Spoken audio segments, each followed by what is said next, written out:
Today we're here with Vinnie Bullara from Unscarred.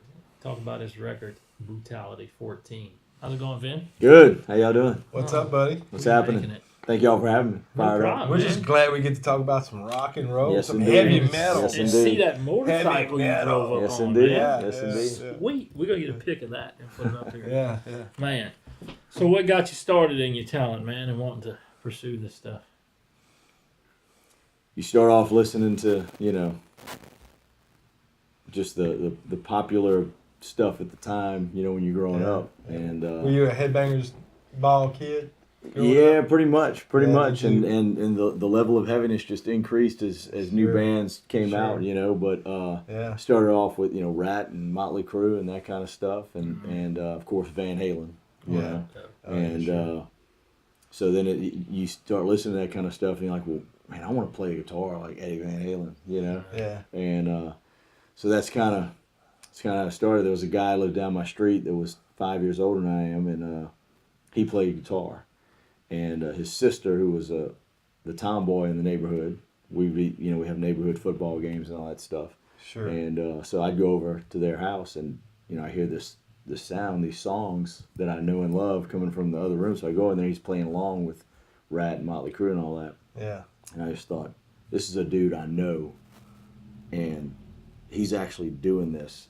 I can do this, Sure, So yeah. he ended up selling me his guitar and amp, my first guitar and amp, and Cool. that's kind of how it started. I took, I think, 2 guitar lessons, and it just wasn't what I had in mind, so I just taught myself how to play. Is pretty much Yeah. how it Yeah. happened, and started learning all these songs by ear and everything, and that's kind of how Sweet. it began, Yeah. Yeah. I Cool. think my brother was listening to Dio or something like Oh, yeah. that. Ron first James time. Dio, Oh, yeah. Yeah. Black Sabbath, Yeah. Oh, yeah. And Ozzy. Oh, and yeah. all that. Yeah. So. Oh yeah, no doubt. back in the day. What influenced you to move forward, though, with When I was, I guess I was a freshman in high school, and I just thought, I can find some guys that play. I knew some guys that played music, played instruments, Sure. and just said, man, let's put a little band together and just play our favorite songs, and play Metallica songs and Motley Crue songs and Anthrax songs and all that Sure, kind of stuff. Sure.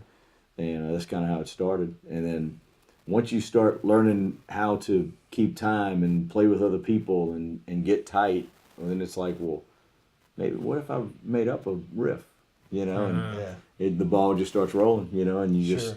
just start doing it, and that's how it is. And when I was in 10th grade, I got into a band with basically the musical superstars of Opelousas. Oh, Okay. yeah.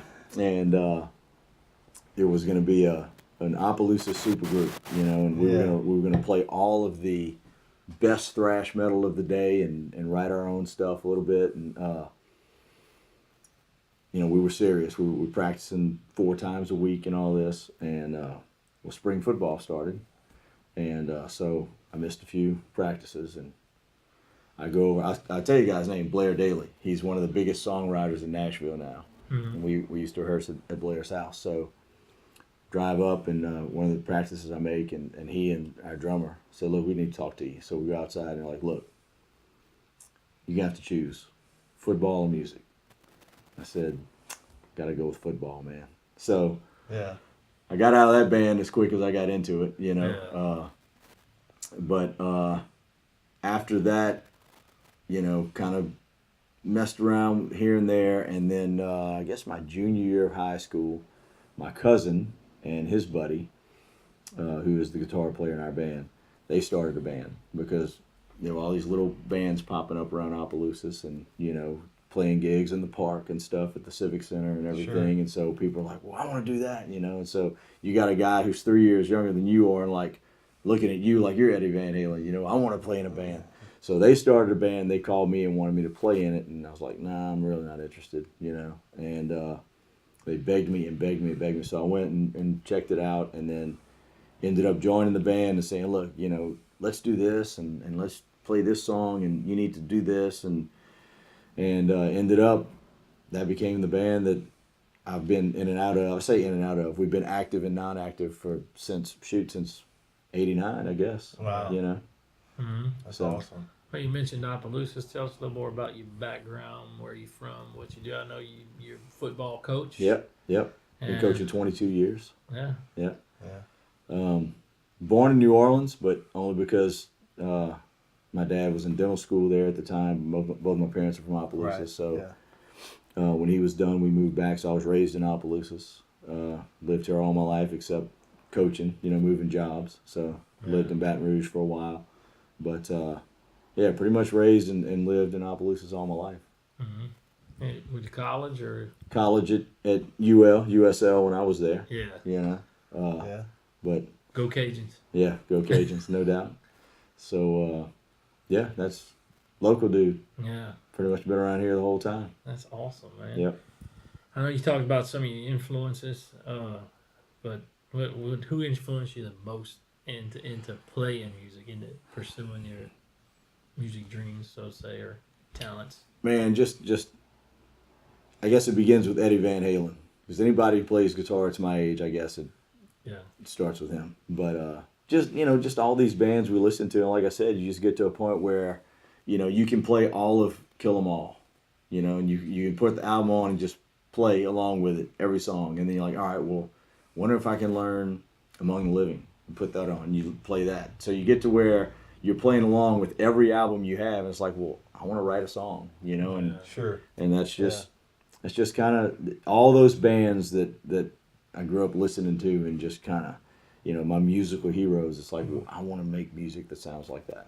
Yeah. Sure. Well, I know you're from Louisiana, but with a name like Bullara, Mm-hmm. there's got to be some Italian ties No doubt. there. So we hit everybody for what their favorite food dish is. Oh, definitely Italian food. My grandfather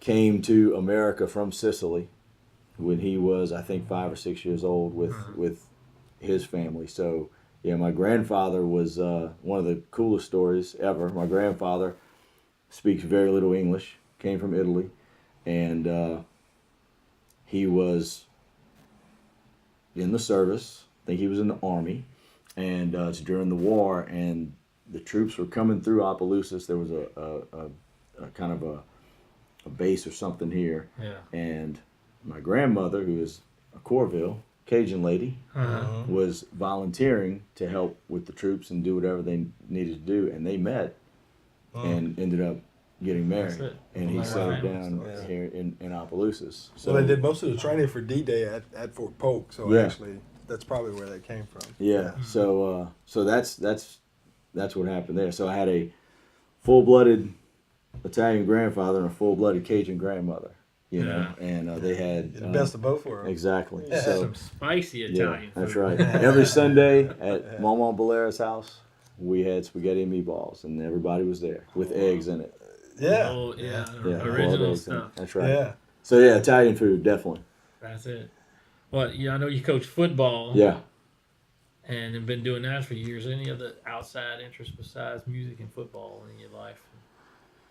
Man, as far as hobbies, I mean, that's really all there is. Football is not a hobby, but playing music is, and just that's really it. I mean, I try to stay active and everything, and Sweet. lift weights and play some racquetball and stuff. But Any up and coming young Bullara rockers or? man, my middle son plays guitar a little bit, but he just kind of messes around with it, But he's got a good ear, he can pick stuff up and play by ear, so that's cool. But that's about it. The good thing about my kids is they got a real musical education from me. Yeah. So Yeah. they can educate their friends who think they're listening to real music. They can educate them. My oldest son actually sent me a text yesterday, or the day before, saying what class is he in? He's a computer science major, some computer class. Yeah. He said, my professor just asked if anybody knew who the lead singer of Suicidal Tendencies was, and everyone looked at him like, what are you talking about? And I was the only one who knew. And I said, well, it's because you raised right. That's right. That's right. That's kind of funny because a lot of those computer science majors, they're a little, to themselves, off the wall, kind of like, Right. that type that listens to Right. suicidal tendencies Right. and underground That's type right. stuff, That's a trip, man. Well, we're going to take a short pause, and when we get back, we're going to find out about how your students when they found out you were a rock star. And, Yeah. we're going to talk about that in a minute. Thanks for joining us.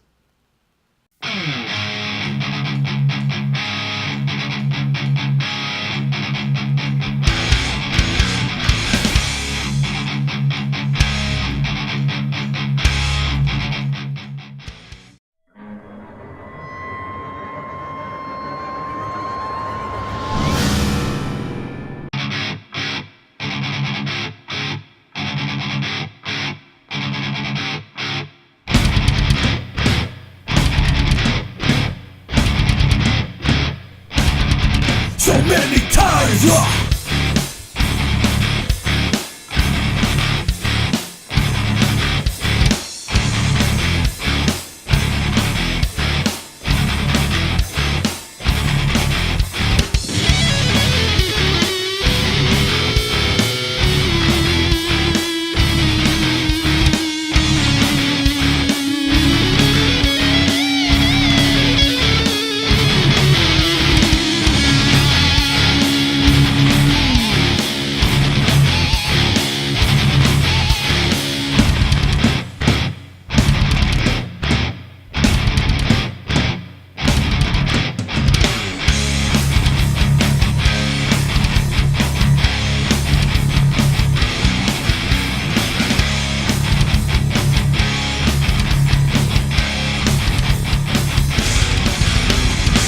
you only do your master's bidding, unsuspecting slave, unbeknownst in realms forbidding, and impending grave. Fragments of the truth all scattered, unrecognizable. Clarity is all but shattered, death begins its fall. Upon the altar is your life made just a mockery, only intended for the fool that you have come to be. How can it be that you trade life out for this agony? Forever spoken softly till the laughter becomes deafening.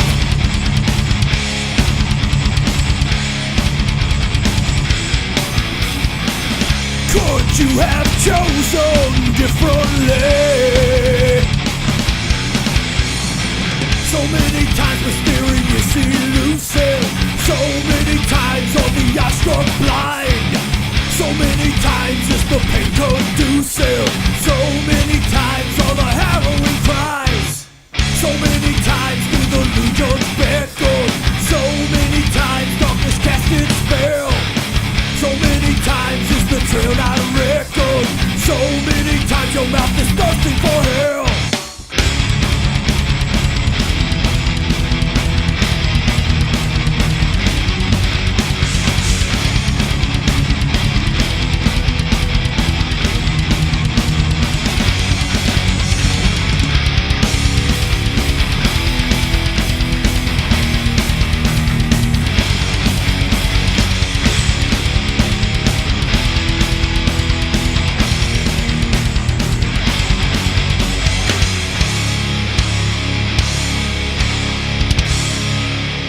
Welcome back to the show, guys. We got Vinnie here. You want to tell us about coaching football and what everybody thinks about all the students when they find out you're a rock star. I halfway deny it, and then somebody will pull up a picture on the internet, and I'm like, hey, maybe that's true, maybe that's not true. It's on the internet, and you gotta believe everything you see on the internet. It might be true, it might not be true. And you know, so it's just like, well, you're this man of mystery. Yeah, try it. Yeah. So yeah, they get a kick out of that. I mean, I've played guitar at pep rallies before, and you know, all that kind of stuff, and you know, so I mean, it's funny. You know, What position do you coach? I am the offensive coordinator at Catholic High Point Capee and New Roads. Coordinator. Okay. Yeah. Awesome. And prior to that, you were at Westminster. Yeah, I was the head coach at Westminster, athletic director there for 4 years. I've been all over the place. Been at Westminster, Christian Life in Baton Rouge, St. Thomas More, now at Catholic High and Point Capee. So That's great, man. And what does Mrs. Bullara think about all your antics? my better half. There's that pause. My better half Your loves. good side, right? Yeah, she loves. everything that I Yeah, do, that's including my music.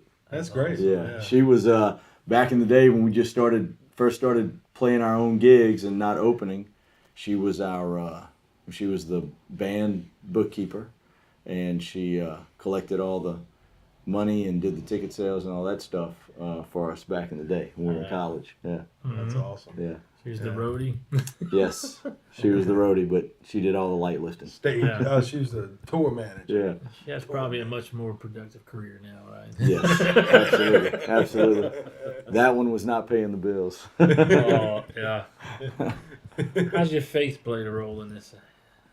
Man, pretty much all of our lyrics are Christian-based or biblical-based lyrics. It's important to me that my faith come out. I'm the principal songwriter. I write all the lyrics. I pretty much write all the music, or at least the riffs, and then kind of work it out with the rest of the band. Sure. But so it's important for me to, whatever little platform I may have to, sing about things I believe in and sing about things that are true. So my faith impacts all of my life. Everything that I do, including my music. Sure. I never understood how people could take heavy metal as being a bad thing, because a lot of guys, even Ozzy himself, a lot of people, but he sings about God, and he's singing about faith and being a good Christian and stuff like that. And a lot of people just don't want to take the words for what they are. They There's a wanna make lot them of, something else, I try to tell people, when you look at the music that I play and that whole scene, the guys, the bands that I really listen to, a lot of those guys, these are serious musicians. And a lot of them, especially now as they get older, a lot of them are coming to faith. And all of this sex, drugs, and rock and roll stuff, that's not really especially in thrash metal, which is kind of my main genre. You don't really see that much. These guys I always say the best musicians in the world are jazz musicians, and then next in line are thrash metal musicians. So it's not that far of a stretch for me to be able to have faith-based lyrics in our songs, because it's I don't know, that I just never got into all that stuff even growing up. I mean, even when I was growing up, the lyrics meant something to the bands I listened to. They had meaning. Sure. There's a reason they were writing about this cause Story or this, behind it. and that kind of stuff. Sure. And sure, I listen to Motley Crue and Rat and all that, and that's all about the sex, drugs, and rock and roll. But I mean, That's the pop culture type of rock. yeah, exactly. I always loved more music, like people say like Ronnie James Dio, because Dio had a degree in philosophy, Right. and taught philosophy at a university, Right. Yeah. And so every song he had, there was always I called an undercover meeting to all the songs. Yeah. And you never knew what he was singing about. Some people Right. thought he was singing about the devil. Some people thought he was singing about God. Some people, thought he was just singing about some esoteric, subject.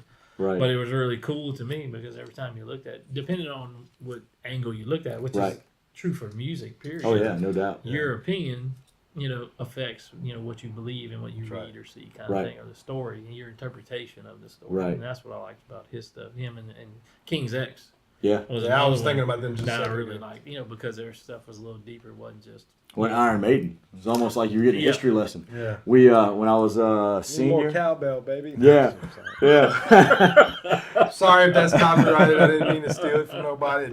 It doesn't belong to me. I'm just saying. When I was a senior in high school, Bruce Dickinson, we baby. we did the rhyme of the Ancient Mariner. Yeah, We did the yeah. whole poem, Yeah, and sure, the Iron Maiden song is basically the whole poem. yeah. And so I did nothing in class the whole 2 weeks or 3 weeks we covered the Rhyme of the Ancient Mariner, and I knew everything about it because I listened to Iron Maiden. And all you people all these years that's saying, oh, you're a Satan worshiper, and what are you listening to? Yeah. This Stuff is what I'm was listening killing to. your brain. I'm listening to literature. Yeah. You know? Well, my son came home from school one day. It was this year. And he walks in. He goes, Dad. He goes, you ever heard of Iron Maiden? And I started playing something on the guitar. Yeah. He was shocked. He was like, well, our teacher played in class. They were talking. He started talking about the literature that they were studying, Right. the trooper and all. And he was like, man, that's cool. I was like, well, yeah, dude. This, of course, all the stuff that we loved is now classic rock. Right. That irks me. When I hear Iron Maiden or something off of Diary of a Madman on a classic rock station. Yeah. That's not classic rock. That's metal. Call it what it is. Yeah. Right. Yeah. You know, I would have Yeah. died to hear Ozzy and Iron Maiden and Anthrax on the radio when I was 15. Oh, I know, right? And, yeah. you We had know, to listen Never to in a million CDs. years would you hear that. Yeah. But now, Tapes. you Yeah. know, they play it. So I you agree. got Iron Maiden one song and then Kansas the next. Which nothing against Kansas, but Yeah. Yeah. they belong in different stations. Yeah. You know? Yeah. I always loved Kansas. Of course, Yeah. of course. Yeah, oh yeah, they were great. course. That famous album they had that cover Mhm. photographs. So speaking about albums, anything in the Yeah, near tell- future tell us for about- Unscarred? Yeah, this one right here is our first album came out in 1994. It was a Cajun record company, Vidrine Records. Sure. And they didn't really know how to record our music, you know, but we paid no money. They signed us this little deal, and we had our stuff recorded. So we never really were happy with it. And for years, we just kicked around the idea of, we ought to re-record that, you know. And, well, you know, now with all of the technology and the software and everything, so we said, we're going to re-record it, and we wrote new lyrics to it and freshened up some of the music on it. But these are really very old songs.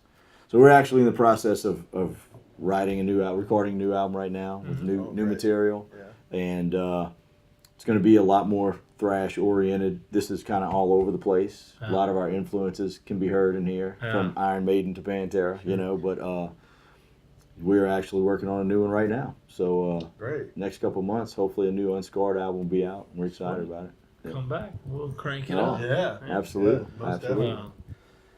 You heard it right here. We're hanging out with Vinnie Bullara from Unscarred. Brutality 14. There it is. That's the one right there. Yeah. Anyway, I'm Check Hoyt. it out. I'm Corey.